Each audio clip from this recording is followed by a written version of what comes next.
സർവവിധത്തിലും യദുകുലാചാര്യനായ ഗർഗമഹർഷി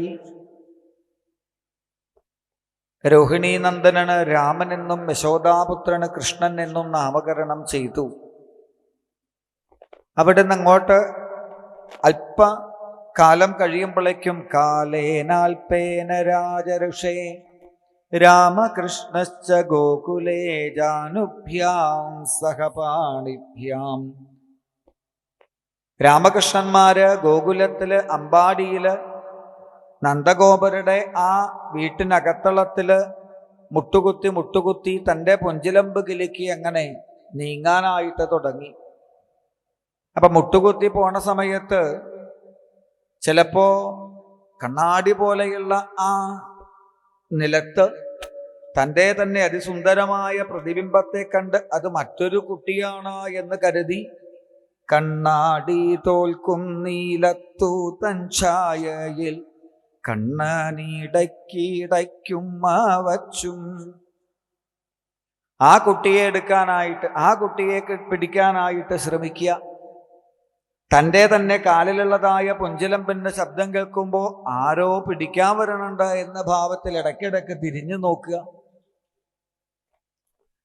ഇങ്ങനെ പല വിധത്തിലുള്ളതായ ലീലകള്. കുറച്ചു ദിവസം കഴിയുമ്പോഴേക്കും നടക്കാൻ പഠിച്ചു അത്രേ. എങ്ങനെയാ നടക്കാൻ പഠിച്ചത്?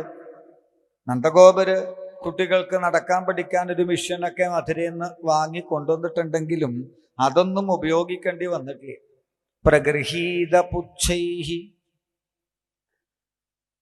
അമ്പാടിയിലും മേഞ്ഞു നടക്കുന്നതായ പശുക്കള്, അവർക്ക് സർവസ്വാതന്ത്ര്യമാണ് ഈ ഗോപീഗോപന്മാരുടെ അടുത്ത്. ചിലപ്പോൾ വീട്ടിൻ്റെ ഉള്ളിലേക്കൊക്കെ കയറി വരും. അങ്ങനെ വരുന്നതായ പശുക്കളുടെ പിറകിലേക്ക് മുട്ടുകുത്തി ചെന്ന് രാമകൃഷ്ണന്മാർ എന്ത് ചെയ്യും?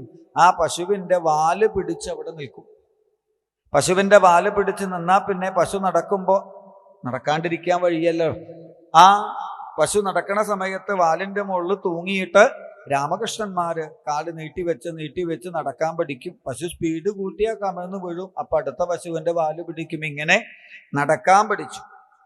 നടക്കാൻ പഠിച്ചതോടെ എന്തായി? കുസൃതിയുടെ കാഠിന്യം കുറച്ചുകൂടി. ശൃംഗ്യഗ്നിദംഷ്ടസിജലദ്വിജ കണ്ഠകേഭ്യ ക്രീഡാപരാവത് ജലോ സ്വസുതൗ നിഷേധൗ. ഒറ്റ വരിയിൽ തന്നെ ഗുരുനാഥൻ സുഖബ്രഹ്മ ഋഷി അനേകം ലീലകളെ ഒപ്പം അങ്ങ് പറഞ്ഞു തീർത്തു.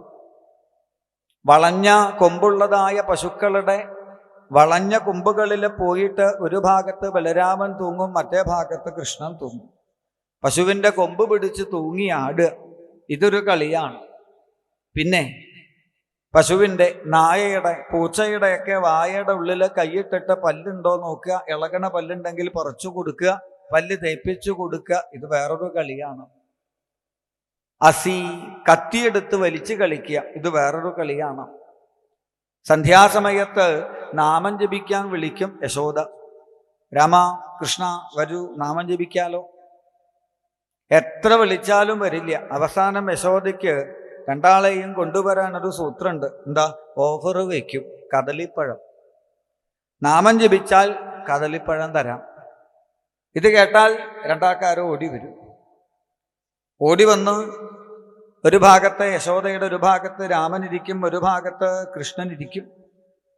സർവവിധത്തിലും യശോദ കുട്ടികളെ ചേർത്ത് പിടിച്ചിട്ട് പറയും, നാമം ജപിക്കൂ കണ്ണാ, നാരായണ ജപിക്കൂ എന്ന് പറഞ്ഞാൽ വല്ലാത്ത നാണക്കേട്. യശോദയുടെ മുഖത്തേക്ക് നാണിച്ചു കൊണ്ട് നോക്കിയിട്ട് പറയും, അമ്മ ജപിച്ചാൽ മതി, ഞാൻ കേട്ടോളാം.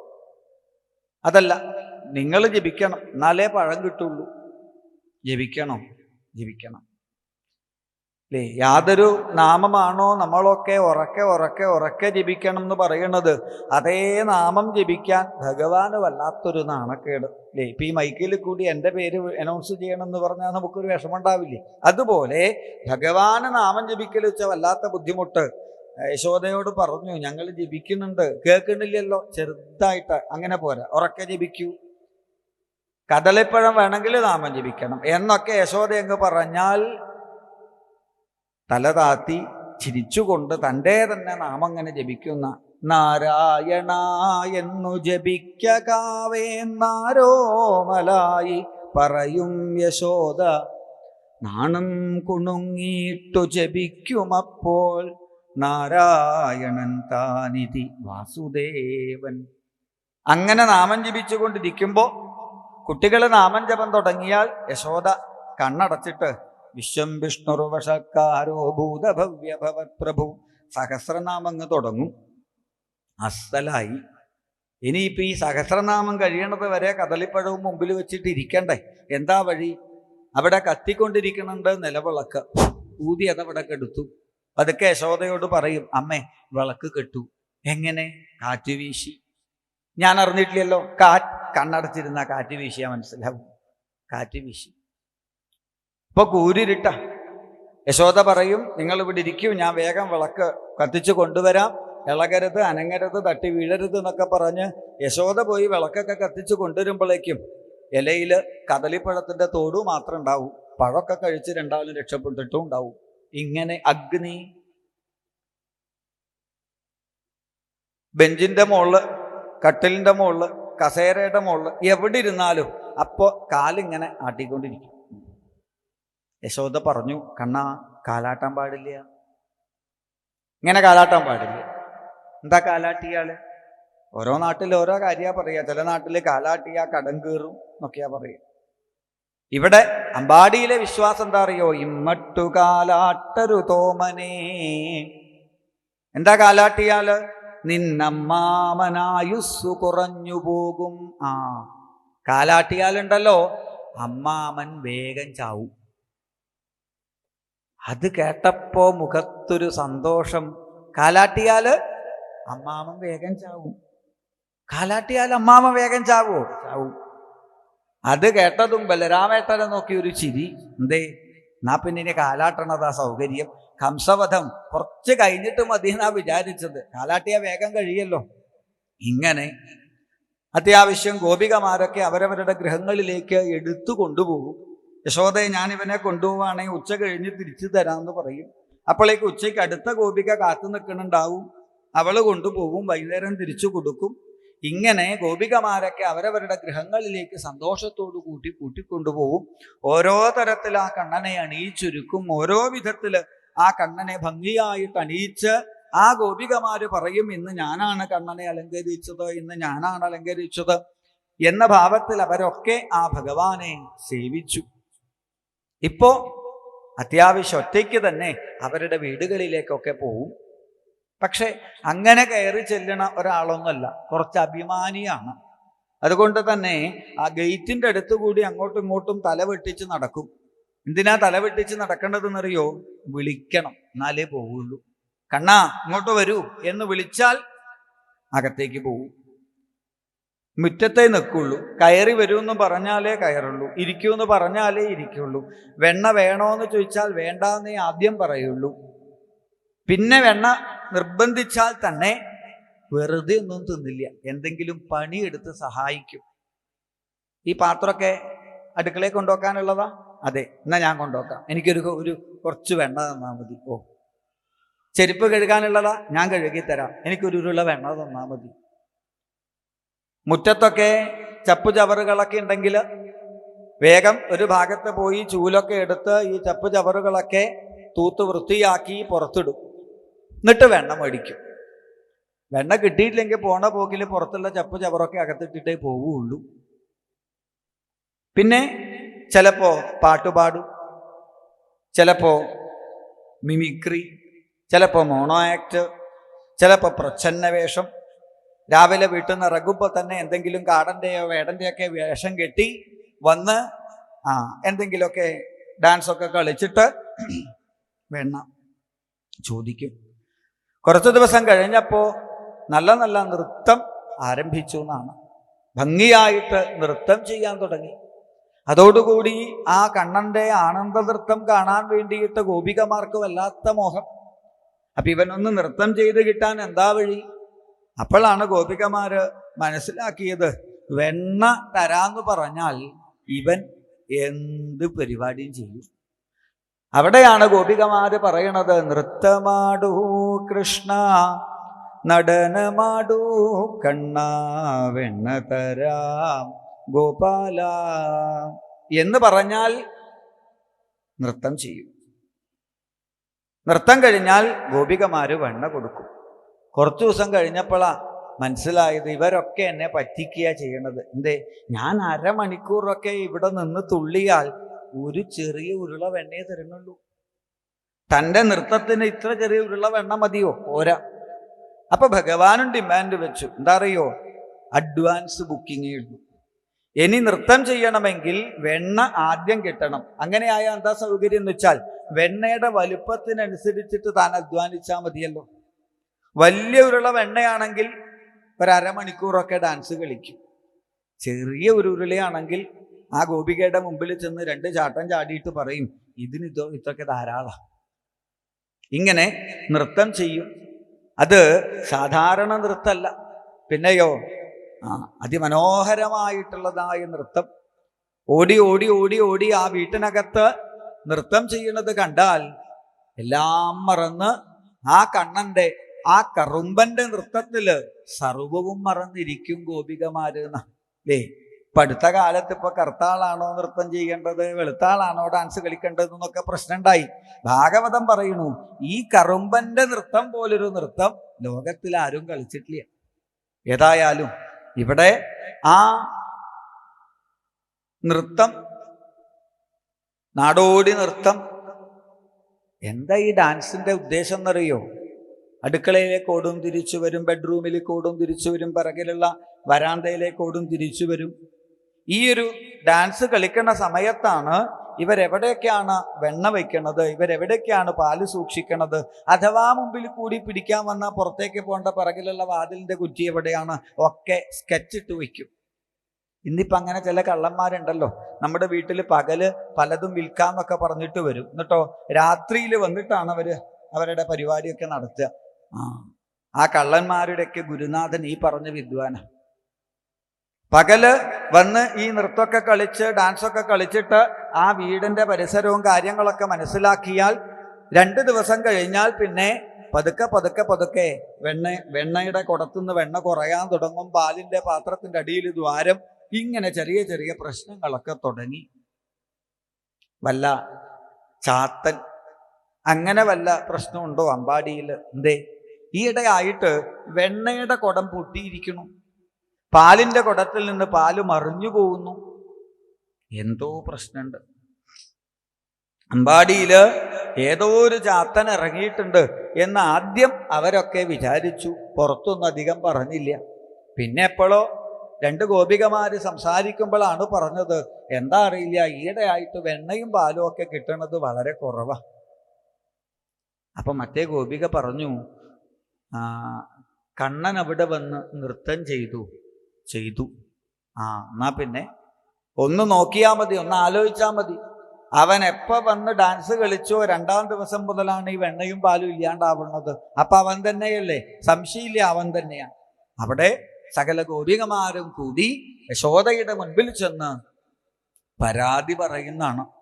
രാവിലെ ആകുമ്പോഴേക്കും യശോദയുടെ വീട്ടിന്റെ മുമ്പില് പൊട്ടിയ കലവും പാലിന്റെ പാത്രവും ഒക്കെ എടുത്ത് ഗോപികമാര് വന്ന് യശോദയോട് പരാതി പറയുന്നതായ രംഗം. അല്ലേ? തമിഴിലൊരു കീർത്തനുണ്ട്, തായയെ യശോദാവുന്തൻ നായർ കുലത്തുദിത്ത മായൻ ഗോപാലകൃഷ്ണൻ ചെയ്യും ജാലത്തെ കേളടി. എൻ്റെ യശോദേ, നിന്റെ ഈ കണ്ണൻ ചെയ്യുന്ന കുരുത്തക്കേടുണ്ടല്ലോ. എന്തൊക്കെയാ കുരുത്തക്കേട്? വത്സാൻ മുഞ്ചൻ കൊജിത സമയേ ക്രോശ സംജാതഹാസ സ്ഥേയം സാധ്വത്യധദിപയ കൽപ്പിതൈ സ്ഥേയയോഗൈ. അസമയത്തെഴുന്നേറ്റ് ഇവൻ ഞങ്ങളുടെ പശുത്തൊഴുത്തിൽ വന്ന് പശുക്കുട്ടികളെയൊക്കെ കയറഴിച്ചു വിടും. എന്തിനാടാ നീ കയറഴിക്കണത് എന്ന് ചോദിച്ചാൽ ചിരിച്ചോണ്ട് പറയും, അഴിച്ചു വിടലാണ് എൻ്റെ ജോലി.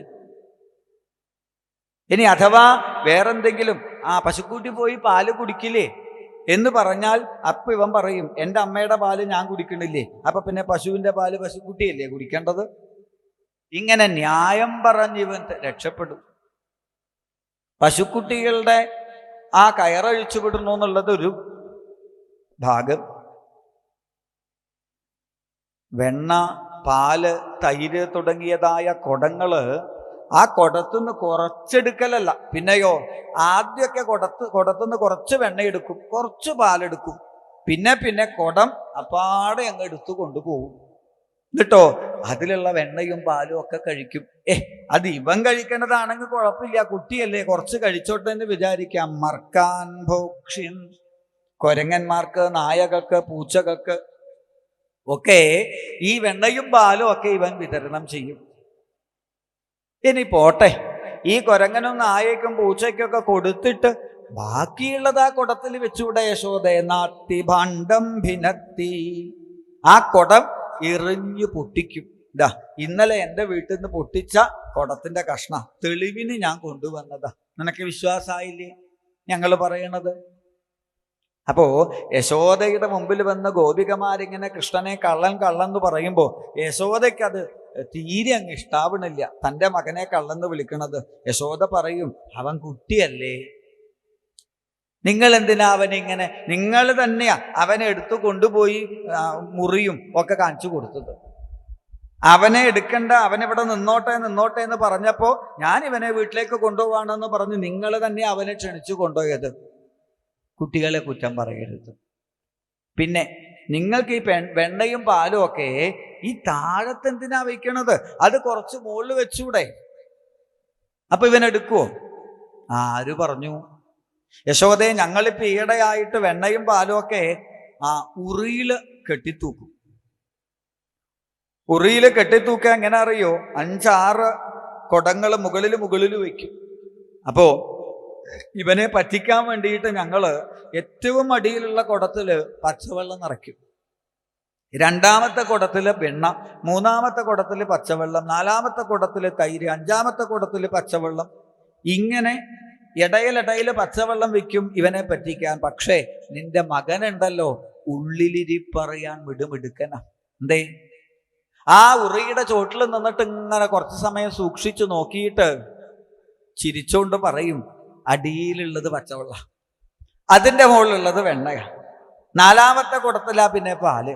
ഇതെങ്ങനെയാ യശോദ ഇവൻ മനസ്സിലാവുന്നത്? ഇവൻ വന്നിട്ടങ്ങ് പോയാലുണ്ടല്ലോ, പാലിന്റെ കുടം പൊട്ടും, തൈരിന്റെ കുടം പൊട്ടും, വെണ്ണയുടെ കുടം പൊട്ടും, പച്ചവെള്ളത്തിന്റെ കുടം ഇവിടെ ബാക്കിയും ഉണ്ടാവും.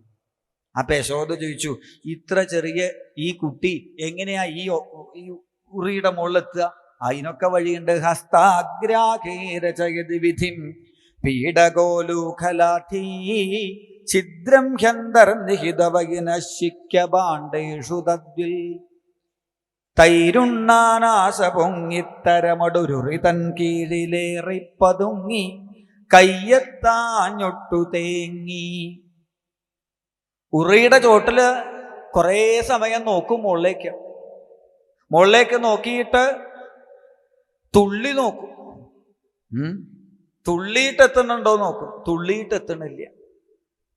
കാലിന്റെ പെരുവിരല് മാത്രം കുത്തിയിട്ട് നിവർന്ന് നിന്നിട്ട് നോക്കും, എത്തുന്നില്ല. അല്ലേ? അപ്പോഴാണ് പണ്ടൊരു ഭക്തൻ ചോദിച്ചത്, ദധിയുറി തൊടുവാൻ കഴിയാത്ത നീ ത്രിഭുവനമെങ്ങനെ അളന്നു? അല്ലേ? പണ്ട് തൃപ്പാദമൊന്ന് പൊന്തിച്ചപ്പോ 7 ലോകങ്ങളും കഴിഞ്ഞ് ബ്രഹ്മാണ്ടം ഭേദിച്ച ത്രിവിക്രമസ്വരൂപനായ ഭഗവാൻ ഈ ഒരു ഉറി എത്താണ്ട് വേവലാതിപ്പെടുന്നത് കണ്ടപ്പോ ബ്രഹ്മാദി ദേവന്മാരൊക്കെ അത്ഭുതപ്പെട്ടു. ഒടുവിലൊരു സൂത്രമുണ്ട്, എങ്ങനെയായാലും ഉറിയിലേക്ക് എത്തണില്ല എന്ന് കണ്ടാൽ കൂട്ടുകാരെ വിളിക്കും. 2 ഗോപന്മാരോട് പറയും, ഒരു വർക്കുണ്ട്, വരും. എന്താ അവരുടെ വർക്ക്? 2 ആൾക്കാരും തോളോട് തോൾ പിടിച്ച് നിൽക്കുക, അവരുടെ മുതുകിൽ ചവിട്ടിയിട്ട് ഇവൻ കയറി നിൽക്കും. എന്നിട്ട് എത്തണില്ലെങ്കിൽ 4 ആൾക്കാരെ വിളിക്കും. 4ന്റെ മുകളിൽ 2, 2ന്റെ മുകളിൽ ഇവൻ. എന്നിട്ട് എത്തണില്ലെങ്കിലോ 8 ആളെ വിളിക്കും. 8ന്റെ മുകളിൽ 4, 4ന്റെ മുകളിൽ 2, 2ന്റെ മുകളിൽ ഇവൻ. ഇങ്ങനെ എത്ര കുട്ടികളെ ആവശ്യമുണ്ടോ അതിനനുസരിച്ചിട്ട് മാത്രം കുട്ടികളെ വിളിക്കും. അതെന്താ അങ്ങനെ എന്നാണെങ്കിൽ, മറ്റ് വിളിച്ചാൽ ചിലപ്പോൾ ഷെയർ കൂടുതൽ പോകും, ആവശ്യത്തിന് മാത്രം വിളിച്ചാൽ മതി എന്ന ഭാവത്തില്. അങ്ങനെ എത്ര ഉയരത്തിൽ വെണ്ണയോ പാലോ ഉണ്ടെങ്കിലും ഇവൻ സുഖമായിട്ട് അതിലുള്ള വെണ്ണയും പാലും ഒക്കെ എടുക്കും. ഇനി അഥവാ ഞങ്ങളെ പിടിച്ചു തന്നെ വിചാരിക്കാം, കളവ് പറയാൻ മിടുമിടുക്കനാ നിന്റെ മകൻ. എന്തിനാടാ വെണ്ണയുടെ കുടത്തിൽ കൈയിട്ടത് എന്ന് ചോദിച്ചാൽ, ഇന്നലെ എന്നോട് പറയാ വെളുത്ത പശുക്കുട്ടിയെ തപ്പിയിറങ്ങിയതാണ്, വെണ്ണ കണ്ടപ്പോൾ പശുക്കുട്ടിയാണോ എന്ന് വിചാരിച്ചിട്ട് ഞാൻ വെണ്ണയിൽ കൈയിട്ടത്. വേറൊരു ദിവസം എന്നോട് പറയാ വെയിലത്ത് കളിച്ചപ്പോഴേ കയ്യിലുള്ള സ്വർണവള വെയിൽ കൊണ്ടിട്ട് ചൂടായി, കൈ വല്ലാണ്ട് പൊള്ളിയപ്പോ വള തണുപ്പിക്കാൻ വേണ്ടിയിട്ട് വെണ്ണയുടെ കുടത്തിൽ വെച്ചതാ, അല്ലാണ്ട് ഞാൻ വെണ്ണ തിന്നാനേ വന്നതല്ല. ഇങ്ങനെ കളവ് പറഞ്ഞ് ഇവർ രക്ഷപ്പെടും. യശോദയുടെ മുമ്പിൽ ഓരോ ഗോപികമാരും ഈ വിധത്തിൽ പലവിധത്തിലുള്ളതായ പരാതികൾ പറയുമ്പോൾ യശോദ അവരോട് പറയും, നിങ്ങൾ ഒരു കാര്യം ശ്രദ്ധിക്കൂ. എത്രയോ കാലം സന്താനഭാഗ്യമില്ലാതെ കാത്തിരുന്ന് കിട്ടിയ ഒരു ഉണ്ണിയായത്. അതുകൊണ്ട് ഞങ്ങൾ കുറച്ചവനെ ലാളിക്കണുണ്ട്, കുറച്ചധികം തന്നെയാ അത്. നിങ്ങൾ ക്ഷമിക്കൂ. എത്ര കുടം അവൻ പൊട്ടിച്ചിട്ടുണ്ടോ അതിന് പകരം ഞങ്ങൾ കുടം തരാം, അല്ല പണം വേണമെങ്കിൽ പണം തരാം എന്നൊക്കെ യശോദ സങ്കടപ്പെട്ടുകൊണ്ട് പറയണത് കേൾക്കുമ്പോൾ പരാതി പറയാൻ വന്ന ഗോപികമാർക്ക് വിഷമാവും. അവര് പറയും, അയ്യോ യശോദേ, ഞങ്ങളിപ്പോ ഇതൊക്കെ നിന്നോട് വന്ന് പറഞ്ഞത് ഒരിക്കലും നിന്നെ വിഷമിപ്പിക്കാൻ വേണ്ടിയിട്ടല്ല. ഞങ്ങൾക്കും വിഷമമൊന്നുമില്ല. ഇത്ര സമയം ഞങ്ങൾ കൃഷ്ണനെ കുറിച്ച് പരാതി പറഞ്ഞത് കരഞ്ഞോണ്ടാണോ? ചിരിച്ചുകൊണ്ടല്ലേ. എന്താ അറിയോ? നാവിന്ദൻ ഭവവേദന. ഞങ്ങൾക്ക് ഈ രാമകൃഷ്ണന്മാരുടെ കഥകൾ പാടലാണിപ്പോ സന്തോഷം.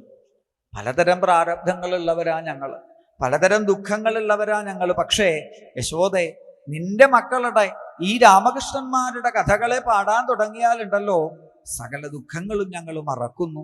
ഞങ്ങൾക്കിപ്പോൾ ഇതാ സുഖം. എന്ത്? രാമന്റെയും കൃഷ്ണന്റെയും കളവും ഒക്കെ പറഞ്ഞുകൊണ്ടിരിക്കുക.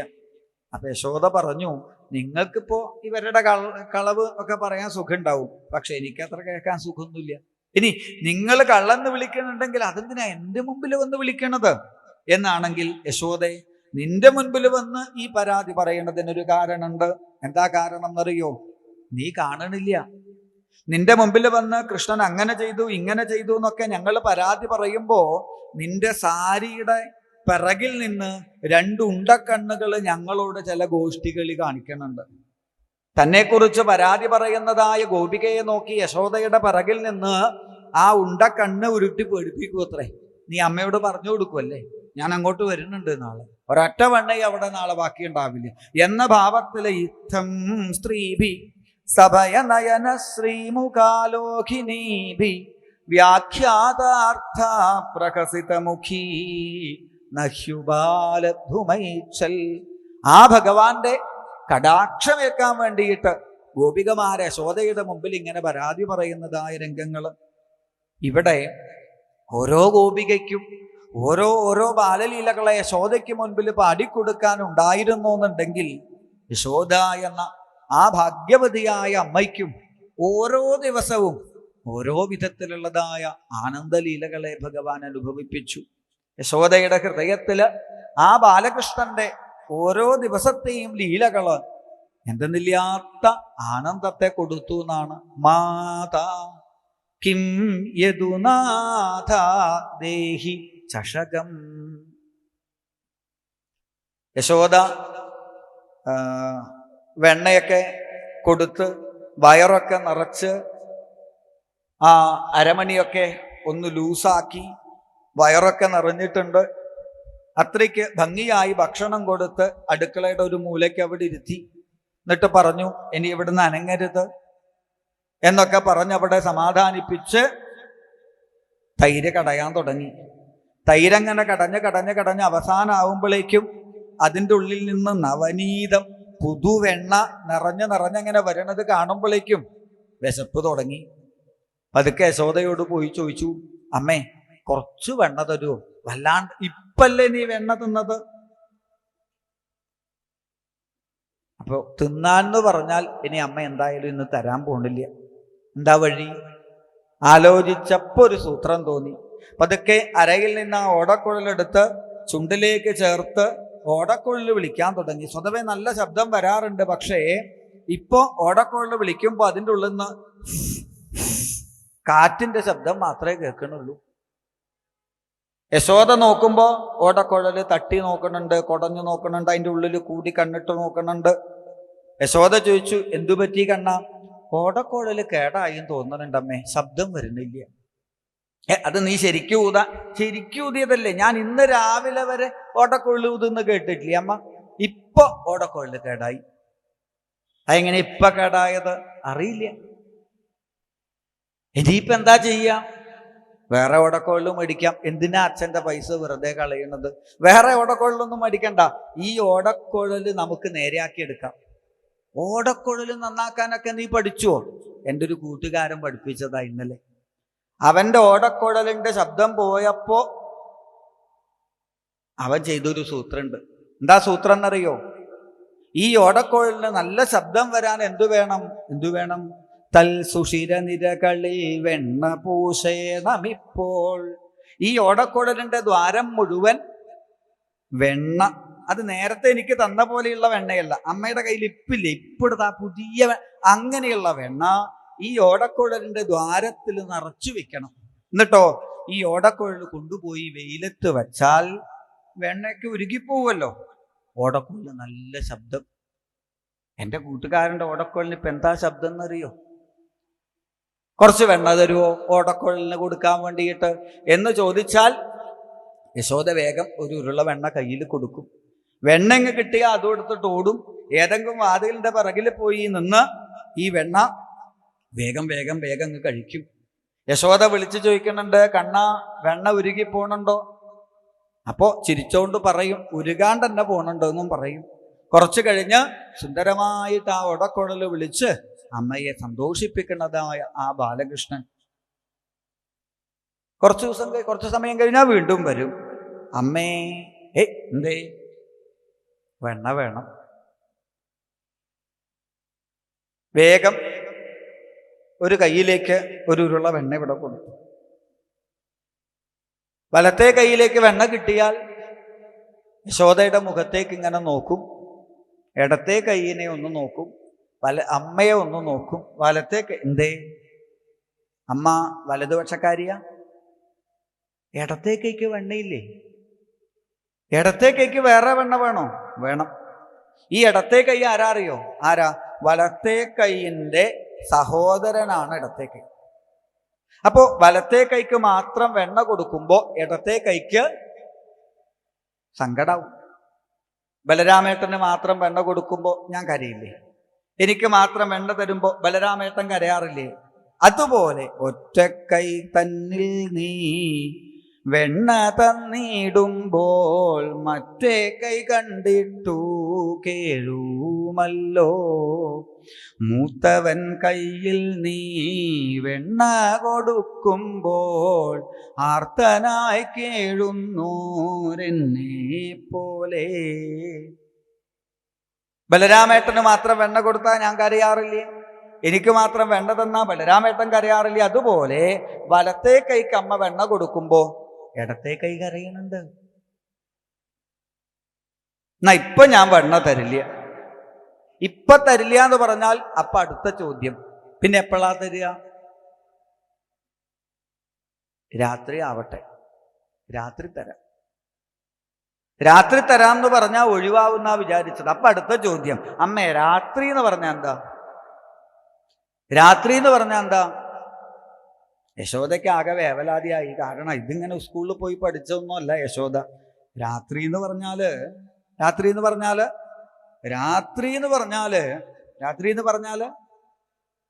യശോദയ്ക്ക് തല ചുറ്റാൻ തുടങ്ങി. ഇതിപ്പോ എന്തെങ്കിലും പറയണ്ടേ? ഇവനാണെങ്കിൽ ചോദിക്കുന്നുണ്ട്, അമ്മയ്ക്ക് അറിയില്ല എന്നൊക്കെ ചോദിക്കുന്നുണ്ട്. അറിയില്ല എന്നോ മറ്റോ പറഞ്ഞു. അമ്പാടി മുഴുവൻ ഇവൻ പറഞ്ഞു നടക്കും, എൻ്റെ അമ്മയ്ക്ക് ഒന്നും അറിയില്ല എന്ന്. അത് അതിനേക്കാൾ നാണക്കേട്. ഒടുക്കം യശോദ ആലോചിച്ച് ഉത്തരം കണ്ടുപിടിച്ചു. വാ അന്ധകാരോദയേ. രാത്രി എന്ന് പറഞ്ഞാൽ എന്താ അറിയോ? എന്താ? ഇരുട്ടായാൽ രാത്രിയായി. അപ്പൊ അടുത്ത ചോദ്യം, ഇരുട്ടായാൽ രാത്രിയാവില്ലേ? രാത്രിയാവും. രാത്രിയായാൽ വെണ്ണ തരില്ലേ? തരും. ഇനി വാക്കുമാറ്റോ? ഇല്ല. ആമീല്യാക്ഷിയുഗം ഉടനെ ആ താമരക്കണ്ണുകൾ മുറുക്കി അവിടെ അടച്ചു. അമ്മേ, ഇരുട്ടായി ഇരുട്ടായി, എനിക്ക് രാത്രിയായല്ലോ എന്നും പറഞ്ഞ് വെണ്ണ തരൂ. വേഗം യശോദ ഇടത്തെ കൈക്കൊരു വെണ്ണ കൊടുക്കും. ഇടത്തെ കൈയിലേക്ക് വെണ്ണ കൊടുക്കുമ്പോഴേക്കും വലത്തെ കൈയിലുള്ള വെണ്ണ വായലൊക്കെ ഇട്ടിട്ടുണ്ടാവും. ഇപ്പൊ വലത്തെ കൈക്ക് സങ്കടമായി. വലത്തെ കൈക്ക് കൊടുക്കുമ്പോഴേക്ക് ഇടത്തെ കൈയിലുള്ളത്, ഇടത്തെ കൈക്ക് സങ്കടമായി. യശോദയ്ക്ക് തോന്നി ഇവൻ ആള് ചില്ലറക്കാരനല്ല, നല്ല സൂത്രക്കാരൻ തന്നെയാ. ഉടനെ യശോദ എന്ത് ചെയ്തു? 2 വലിയ ഉരുള വെണ്ണയെടുത്ത് 2 കൈയും കാണിക്കാൻ പറഞ്ഞു. അങ്ങനെ 2 കൈയും കാണിച്ചു നിൽക്കുന്ന ആ കൃഷ്ണന്റെ, ഉണ്ണികൃഷ്ണന്റെ കയ്യിലേക്ക് 2 വലിയ ഉരുള വെണ്ണ അങ്ങനെ വച്ചു കൊടുത്തപ്പോ അമ്മയെ നോക്കി ഒരു ചിരിയുണ്ട്. നവനീത കൃഷ്ണം. ആ നവനീത കൃഷ്ണനായ ഭഗവാന്റെ വെണ്ണ കിട്ടിയതായ ആ സന്തോഷത്തിന്റെ പുഞ്ചിരി കണ്ട് യശോദ എല്ലാം മറന്നിരിക്കുമ്പോഴാണത്രേ പെട്ടെന്ന് പ്രതീക്ഷിക്കാതെ ഈ വലിയ 2 ഉരുള വെണ്ണയും കൂടി വായലൊക്കെ അങ്ങ് ഒഴുകി.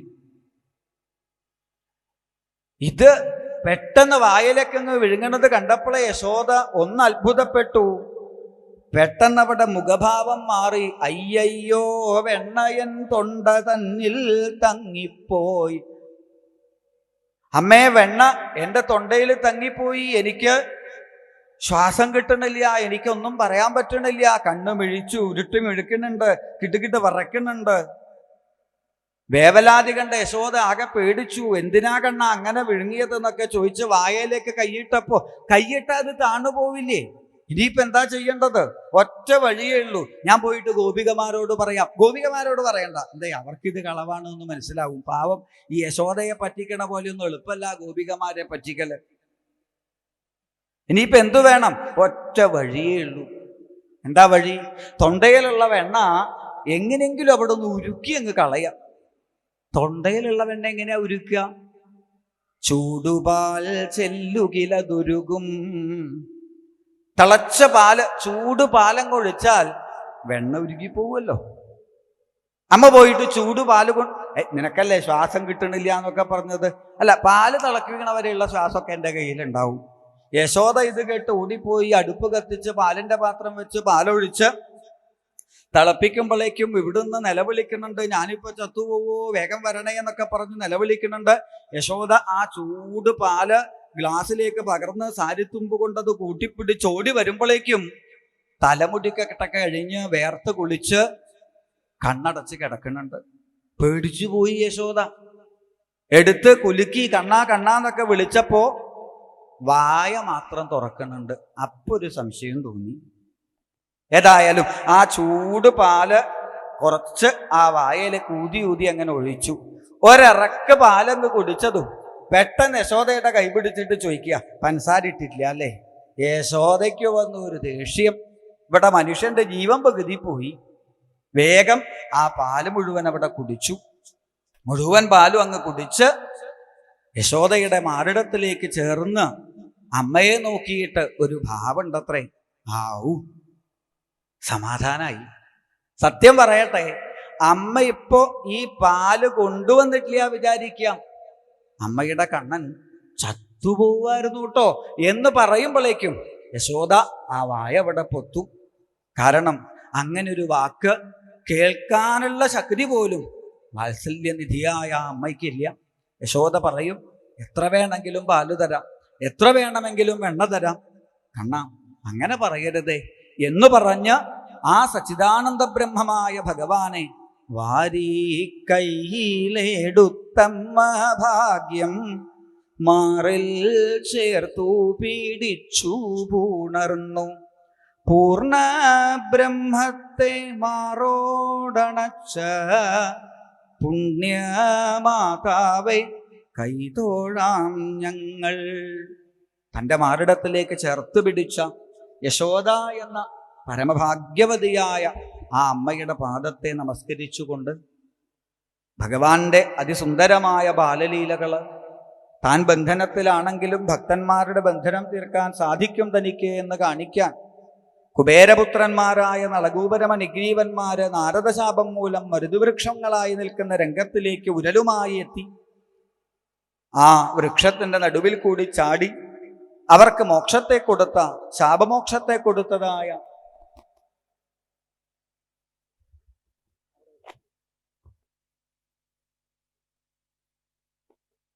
ശാപമോക്ഷത്തെ കൊടുത്തതായ ആ ഉലൂഖല ബന്ധനം അഥവാ ദാമോദരലീല, അമ്പാടിത്തെരുവിലേക്ക് മാമ്പഴം വേണമോ എന്ന് ചോദിച്ചു വന്നതായ ആ അമ്മയ്ക്ക് സർവതരത്തിലുള്ളതായ അനുഗ്രഹവും ചുരിഞ്ഞതായ ഭഗവാന്റെ കാരുണ്യലീല ഒക്കെ വർണ്ണിച്ച് ആ കാലത്താണ് അവിടെ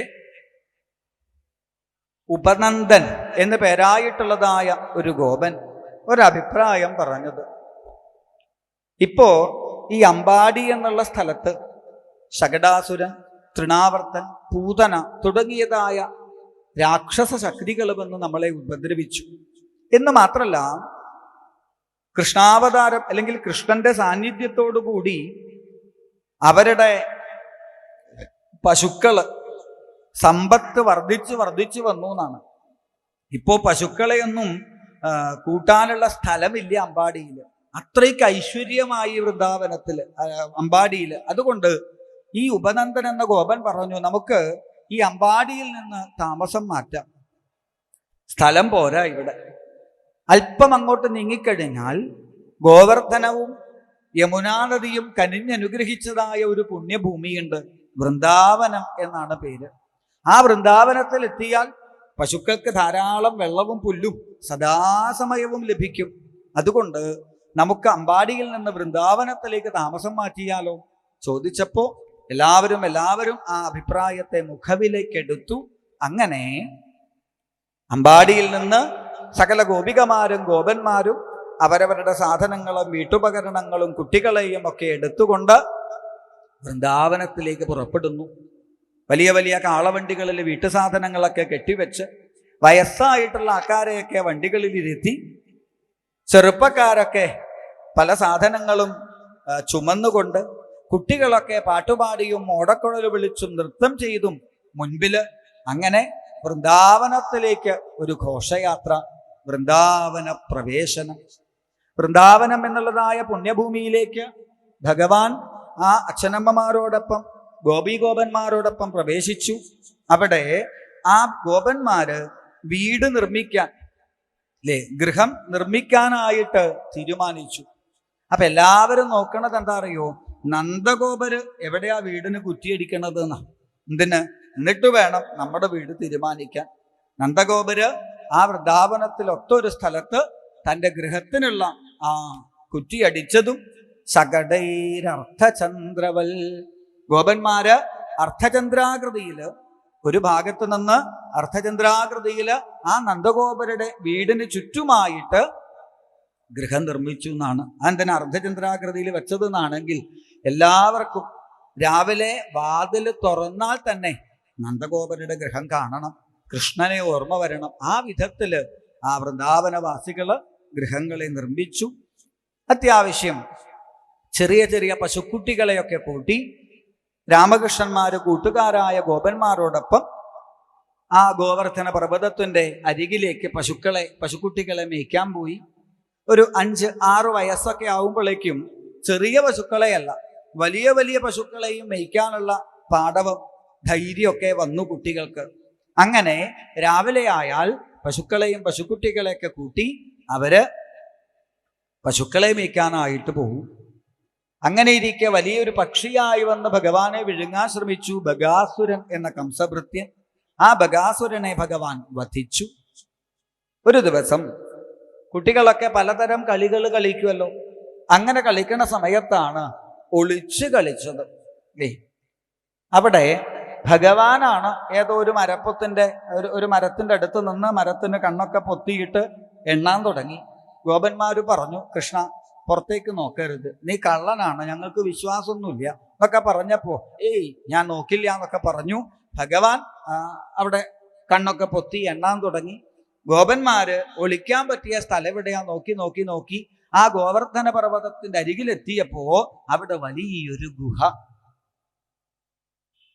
പെട്ടെന്ന് ഇവരാലോചിച്ചു, ഇന്നലെ ഇതുവഴി വന്നപ്പോ ഇങ്ങനെ ഒരു ഗുഹ കണ്ടിട്ടില്ലല്ലോ, ഇതേതാ പുതിയ ഗുഹ, അപ്പൊ ഇതിൻ്റെ ഉള്ളിൽ കയറി ഒളിക്കാം, കൃഷ്ണൻ എന്തായാലും കണ്ടുപിടിക്കില്ല.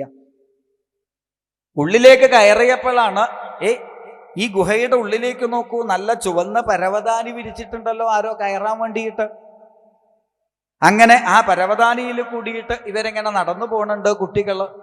നോക്കുമ്പോൾ ദൂരത്തായിട്ട് വെളുത്ത എന്തോ കുറ്റികൾ പോലെയൊക്കെ കാണുന്നുണ്ട്. ഇത് നല്ല റോഡ്, ഹൈവേ പോലെയുണ്ട്. കുറച്ചുകൂടി ഉള്ളിലേക്ക് എത്തിയപ്പോ അതിൻ്റെ ഉള്ളിൽ നിന്ന് ദുഷിച്ച ഗന്ധം വരുന്നുണ്ട്. അപ്പൊ ഒരു കുട്ടി പറഞ്ഞു, ഇത് പാമ്പിന്റെ വാസന പോലെയൊക്കെ തോന്നുന്നുണ്ടല്ലോ, ഇനി ഇത് വല്ല പാമ്പിന്റെ വായോ മറ്റോ ആയിപ്പോയോ? അപ്പൊ വേറൊരു ഗോപൻ പറഞ്ഞു, പാമ്പാണെങ്കിൽ എന്താ, കൃഷ്ണനില്ലേ നമ്മുടെ ഒപ്പം, പിന്നെ എന്തിനാ നമ്മൾ പേടിക്കണത് എന്നൊക്കെ പറഞ്ഞ് ആ കുട്ടികളൊക്കെ അഘാസുരൻ എന്നുള്ളതായ ആ കംസഭൃത്യൻ പെരുമ്പാമ്പായി കിടക്കുന്നതായ ആ പാമ്പിന്റെ വായയുടെ ഉള്ളിലേക്ക് അങ്ങനെ കയറി. പക്ഷെ അഘാസുരൻ വായ അടച്ചില്ല. കാരണം വരണ്ട ഒരുത്തൻ വരട്ടെ. കുട്ടികളെ അന്വേഷിച്ച്, കൂട്ടുകാരെ അന്വേഷിച്ച് ഭഗവാൻ അവരുടെ പേരൊക്കെ വിളിച്ചുകൊണ്ട് പതുക്കെ ആ അഘാസുരന്റെ വായയുടെ ഉള്ളിലേക്ക് അവിടെ എത്തിയതും അഘാസുരൻ വായ അവിടെ അടക്കാൻ ശ്രമിച്ചു. ഭഗവാൻ തൻ്റെ ശരീരത്തെ വലിപ്പമുള്ളതാക്കി തൻ്റെ യോഗസിദ്ധി കൊണ്ട് ആ വലിപ്പം വർദ്ധിപ്പിച്ചതും അഘാസുരന്റെ വയറ് പിളർന്നു. അഘാസുരൻ മരിച്ചു. ആ ശരീരത്തിൽ നിന്നൊരു ജ്യോതിസ് മുകളിലേക്ക് ഉയർന്നു പോകുന്നത് ഗോപന്മാര് മുഴുവൻ കണ്ടു. അഘാസുരന് മോക്ഷം. ഇവിടെ അഖം എന്ന പദത്തിന്റെ അർത്ഥം പാപം എന്നാണ്. അഖം എന്ന് വെച്ചാൽ പാപം. അപ്പൊ പാപമേ സ്വരൂപമായിരിക്കുന്നതായ അഘാസുരന് മോക്ഷം കിട്ടി. എന്താ കാരണം? ഭഗവാനെ ഒന്ന് ഉള്ളിൽ സ്മരിച്ചാൽ തന്നെ പാപമില്ലാണ്ടാവും എന്നിരിക്കെ ആ നീലവർണ്ണനായ കൃഷ്ണനെ ഉള്ളിലേക്ക് വിഴുങ്ങിയില്ലേ അവൻ, അതുകൊണ്ട് അവന് മോക്ഷം കിട്ടി. ഇവിടെ കൃഷ്ണൻ പാമ്പിനെ കൊന്ന കഥ സ്വതവേ എല്ലാ ദിവസവും വൈകുന്നേരം കുട്ടികൾ തിരിച്ചു വന്നാൽ അമ്മമാര് കുളിപ്പിച്ചു മടിയിലിരുത്തിയിട്ട് ചോദിക്കും, ഇന്ന് കൃഷ്ണൻ എന്തൊക്കെ കളിയാ കളിച്ചത്, ഇന്ന് കൃഷ്ണൻ എന്തൊക്കെ അത്ഭുതങ്ങളാ കാട്ടിയത് എന്ന് പറഞ്ഞാൽ അതാത് ദിവസത്തെ ലീലകള് അമ്മമാർക്ക് പാടിക്കൊടുക്കും ഗോപന്മാര്. എന്നാൽ ഈ പാമ്പിനെ കൊന്ന ദിവസം ഗോപന്മാര് ചെന്ന് അമ്മമാരോട് പറഞ്ഞു, ഇന്ന് കൃഷ്ണൻ ഒരു പാമ്പിനെ കൊന്നു. പക്ഷെ ശരിക്കും അത് പറഞ്ഞത് 1 വർഷം കഴിഞ്ഞിട്ടായിരുന്നു. ഇന്ന് കൃഷ്ണൻ ഒരു പാമ്പിനെ കൊന്നു എന്ന് ഗോപന്മാര് പറഞ്ഞത് പാമ്പിനെ കൊന്നു 1 വർഷം കഴിഞ്ഞിട്ടാ. അപ്പൊ പരീക്ഷത്തിന് സംശയമായി, കാലാന്തരം കഥം ഭവേൻ. അപ്പൊ ഈ 1 വർഷം കാലാന്തരം എങ്ങനെ സംഭവിച്ചു ചോദിച്ചപ്പോഴാണ് വത്സസ്ഥേയം അഥവാ ബ്രഹ്മമോഹനം എന്ന ലീലയെ വർണ്ണിക്കുന്നത്.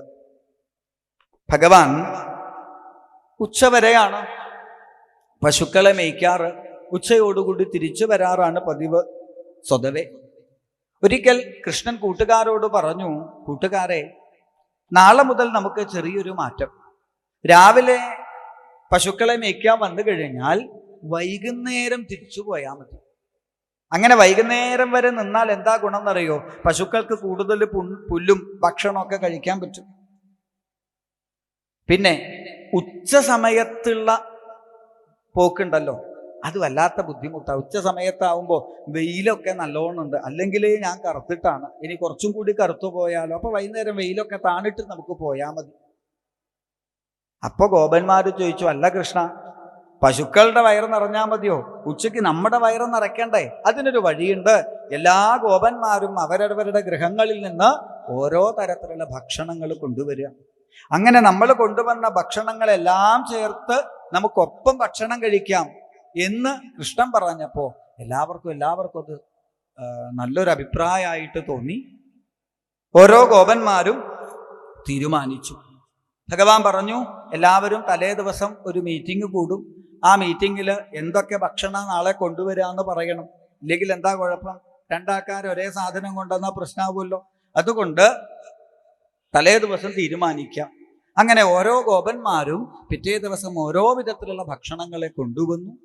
ആ ഭക്ഷണങ്ങളെല്ലാം ഒപ്പം ചേർത്ത് വെച്ച് ഭഗവാൻ ഭക്ഷണം കഴിക്കാനിരിക്കുന്ന രംഗം. വനഭോജനം. ഭഗവാൻ ഭക്ഷണം കഴിക്കാനിരുന്നു എന്നങ്ങ് പറഞ്ഞാൽ പോരാ, ഭഗവാൻ ഭക്ഷണം കഴിക്കാൻ ഇരിക്കുന്നതിൻ്റെ ഒരു സൗന്ദര്യം ഉണ്ട് എന്നാ. ബിഭ്രദ്വേണും ജഠരപടയോ ശൃംഗവേത്രേ ച കക്ഷേ വാമേ പാണോ മസൃണകബളം തൽഫലാന്യങ്കുലീഷു. പടിഞ്ഞിരിക്കുന്നതായ ഭഗവാൻ പീതാംബരപ്പെട്ട അരയിൽ മുറുക്കിക്കെട്ടും. കാലിമേക്കുന്ന ചൂരൽ വടിയും മോടക്കുഴലും അരയിൽ തിരികെ വയ്ക്കും. വാമേ പാണോ, ഇടത്തെ കയ്യില് തൈര് കൂട്ടി കുഴച്ചതായ ചോറിന്റെ ഉരുളയുണ്ടാവും.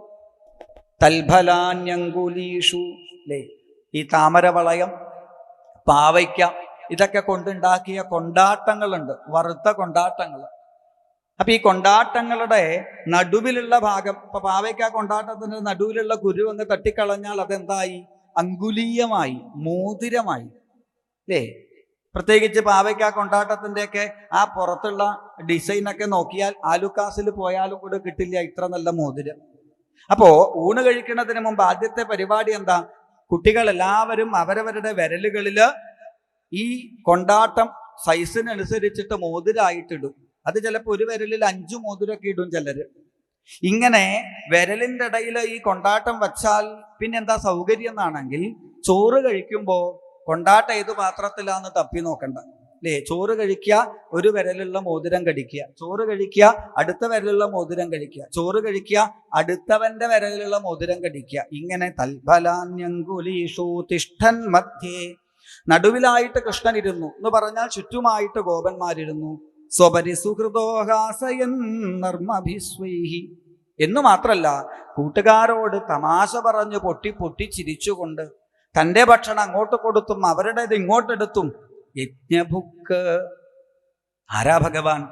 യാഗശാലയിൽ മന്ത്രശുദ്ധി, വസ്തുശുദ്ധി, ദേശശുദ്ധി, കാലശുദ്ധി, മനഃശുദ്ധി എന്നീ ശുദ്ധി അശുദ്ധികൾ മാത്രം നോക്കി ഫലം കൊടുക്കുന്ന ഭഗവാൻ യാതൊരു ശുദ്ധി അശുദ്ധിയുമില്ലാത്ത ഈ ഇടയച്ചക്കന്മാരുടെ ഇടയിൽ നിന്ന് ഭക്ഷണം കഴിക്കുന്നതായ രംഗം കണ്ടു ബ്രഹ്മാണ്ഡനായകനായ ബ്രഹ്മാവ്. ബ്രഹ്മാവിന് ഒരു സംശയം, ഇത്രയുള്ളൂ. കൃഷ്ണസ്തു ഭഗവാൻ സ്വയം പൂർണ്ണ പുണ്യാവതാരം പരിപൂർണതമാവതാരം എന്നൊക്കെ കൃഷ്ണാവതാരത്തിന്റെ അനൗൺസ്മെന്റ് ചെയ്ത ആളാ ബ്രഹ്മാവ്. ഭൂമിയിൽ വന്ന് അതിമാനുഷികമായിട്ടുള്ള അത്ഭുത ലീലകളെ കാണിക്കുന്നൊക്കെ വിചാരിച്ച് വന്നു നോക്കുമ്പോ ഒരു സാധാരണ ചെക്കൻ. ഇതല്ലല്ലോ, ഇത്രയുമല്ലല്ലോ കൃഷ്ണന്റെ വൈഭവം എന്ന് മനസ്സിലാക്കി കണക്കു കൂട്ടിയ ബ്രഹ്മാവ് ഭഗവാന്റെ ആ അവതാര വൈഭവത്തെ നേരിട്ട് അനുഭവിക്കാൻ ഒരു പരീക്ഷണം നടത്തുന്ന രംഗമാണ് ബ്രഹ്മമോഹനം. തുടർന്ന് കാളിയ നർത്തനം, വേണുഗാനം, കാത്യായനി പൂജ, ഗോപീവസ്ത്രാപഹരണം തുടങ്ങിയ പ്രകരണങ്ങളെ കഴിഞ്ഞ് കുന്നിനെ കുടയാക്കി ഗോകുലത്തെ രക്ഷിച്ചതായ ഗോവർദ്ധനഗിരിധാരിയായ ഗോവിന്ദന്റെ ലീലകളെ പാടി പരിപാവനമായ രാസലീലയെ അനുസ്മരിച്ച് ആ വൃന്ദാവന ലീലാ പ്രകരണം അവിടെ സമർപ്പിച്ചു.